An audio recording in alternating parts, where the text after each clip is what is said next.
guys, welcome back to my channel Excel Express, a brand new topic and a brand new video. So let's start. पिछले video में हमने देखा majoritarianism इन श्रीलंका कि किस तरह से श्रीलंका में मेजॉरिटी होने का फ़ायदा उठाया और माइनॉरिटीज़ के नीड्स एंड राइट्स को मिसयूज़ किया गया और उसका रिपरकशन कि how they landed up with conflicts, clashes and ultimately civil war. ठीक है ना. आज हम पढ़ेंगे अकोमोडेशन इन बेल्जियम. अब हम already ethnic composition of Belgium पढ़ चुके हैं कि फ्लेमिश रीजन और वेलोनिया रीजन के बारे में. Dutch speaking population, French speaking population, where Dutch they are in majority and French they are in minorities, where in capital Brussels the case is reverse. French speaking population is in majority and Dutch they are in minority. So ethnic composition is bit complicated, or you can say it is complex. There are differences and diversities too, पर क्या ये differences इन सब के बीच में constraint बना? तो answer is a big no, नहीं बना, क्योंकि गवर्नमेंट या बेल्जियम के लीडर्स ने उन डिफरेंसेस को एक अलग तरह से देखा और उसको एक अलग अप्रोच से लिया गया. तो बेल्जियम लीडर्स ने एक अलग रास्ता क्या ढूंढा?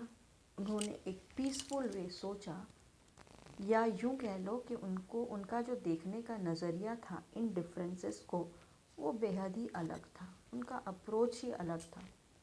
अब श्रीलंका में मेजॉरिटी का राज चला, पर बेल्जियम में ऐसा नहीं हुआ. उन्होंने रीजनल डिफरेंसेस और कल्चरल डाइवर्सिटी को ड्यू रिकग्निशन दिया. बेल्जियम में माइनॉरिटीज़ और मेजॉरिटीज़ मिलजुल कर रहती, और अब जब सब देश में मिलजुल कर रहेंगे तो कॉन्फ्लिक्ट्स पैदा ही नहीं होगी. डिफरेंसेस तो सभी में होते हैं बेटा, पर उन डिफरेंसेस को साथ में लेके अकोमोडेट करके मिलजुल के रहना ही और एक डिफरेंट आउटलुक के साथ आगे बढ़ना ही देश को तरक्की दिलाता है. अब इस देश के लीडर्स ने जो कुछ एक ऐसा सोचा कि एक कुछ डिफरेंट वे सोचा, ताकि इसका एक पॉसिबिलिटी हो सके कि हाँ, ये चीज़ें अगर हम ऐसा करेंगे तो आगे जाके कंट्री में पीसफुल रिलेशंस हो सकते हैं सभी के बीच में. तो 1970 से 1993 के बीच उन्होंने कॉन्स्टिट्यूशन में 4 बार अमेंडमेंट्स की या चेंजेस किए. तो ये अरेंजमेंट जो था ये हर किसी देश को पसंद आया और ये बिल्कुल दूसरे देशों से अलग था. ठीक है. श्रीलंका में पावर शेयरिंग नहीं थी, इसलिए कॉन्फ्लिक्ट्स एंड वॉर्स हुए. बट बेल्जियम में पावर शेयरिंग हुई और माइनॉरिटीज़ को तवज्जो दिया गया या ड्यू रिकग्निशन दिया गया. अब बेल्जियम ने क्या किया? अब बच्चों, बेल्जियम का एक मॉडल था जिसको बोला गया बेल्जियन मॉडल, जिसमें उन्होंने अब डिफरेंट वेज निकाले कि ऐसा करेंगे तो हमारे देश में अच्छा होगा. तो उस मॉडल के क्वेश्चंस आते हैं एलिमेंट्स ऑफ बेल्जियन मॉडल. वो एग्जामिनेशन पॉइंट ऑफ व्यू से इम्पॉर्टेंट है. उसके प्रोबेबल क्वेश्चंस हो सकते हैं कि एलिमेंट्स क्या हैं इस मॉडल के, या स्टेप्स क्या क्या लिए गए, या अकोमोडेटिव मेथड्स क्या थे, एलिमेंट्स क्या थे, compare and contrast between two countries. तो ये प्रोबेबिलिटीज़ हैं क्वेश्चंस बनने के, और ये क्वेश्चंस जो हैं वो एग्जामिनेशन पॉइंट ऑफ व्यू से इम्पॉर्टेंट है. क्वेश्चन जो है किसी भी फॉर्म में आ सकता है, बट आपको लिखना यही आंसर है. ठीक है ना. तो हम आगे पढ़ते हैं कि एलिमेंट्स जो हैं वो क्या थे बेल्जियन मॉडल के, और उन्होंने क्या किया ताकि देश में शांति बने रहे और सब एक साथ रह सकें. तो पहला था Dutch and French speaking ministers जो हैं वो इक्वल नंबर में होंगे सेंट्रल गवर्नमेंट में. तो अब यहाँ पर पावर शेयरिंग हो गई कि भाई लीडर्स ने श्रीलंका में मेजॉरिटी को जो इम्पोर्टेंस दे रखा था वो यहाँ पर नहीं था. यहाँ पर बेल्जियम में दोनों कम्युनिटीज़ के लोग या दोनों रीजन्स के लोग एक साथ मिलकर रहेंगे और उनका गवर्नमेंट में सेंट्रल गवर्नमेंट भी इम्पोर्टेंट रोल होगा। सेकेंड पॉइंट जो था, कुछ स्पेशल लॉज जो थे वो ऐसे बनाए गए कि उनको सपोर्ट की ज़रूरत पड़ेगी तो दोनों लिंग्विस्टिक ग्रुप से कोई भी कम्युनिटी अपना डिसीजन नहीं दे सकती है। अब थर्ड पॉइंट जो था वो था सेंट्रल गवर्नमेंट के जो पावर्स थे वो दोनों रीजन्स के स्टेट गवर्नमेंट को दे दी गई ताकि वे अपने स्टेट को देख सके। तो पावर ट्रांसफ़र हुआ again central to state level, ठीक है ना।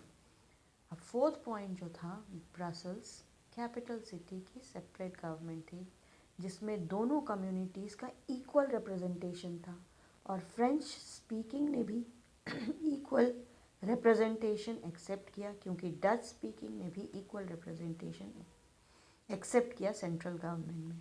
तो इससे ये समझ में आता है कि पावर शेयरिंग हो रही थी बिटवीन टू डिफरेंट कम्युनिटीज़ यहाँ पर, ठीक है। अब मज़ेदार बात यहाँ पर ये होती है, देखो आपका फिफ्थ पॉइंट क्या होगा। अब पावर शेयरिंग तो हो रही थी सेंट्रल और स्टेट गवर्नमेंट के बीच। अब इनके बीच एक और गवर्नमेंट थी, थर्ड काइंड ऑफ गवर्नमेंट, जिसको कम्युनिटी गवर्नमेंट कहा गया। अब बच्चों, कम्युनिटी गवर्नमेंट क्या होता है? कम्युनिटी गवर्नमेंट में 10 स्पीकर्स जो है वो एक गवर्नमेंट को चूज़ करेंगे और फ्रेंच स्पीकर्स जो हैं वो अपने गवर्नमेंट को चूज़ करेगी, चाहे वो कहीं भी रह रहे हो, किसी भी रीजन में। तो ये जो था वो कम्युनिटी गवर्नमेंट कहलाया।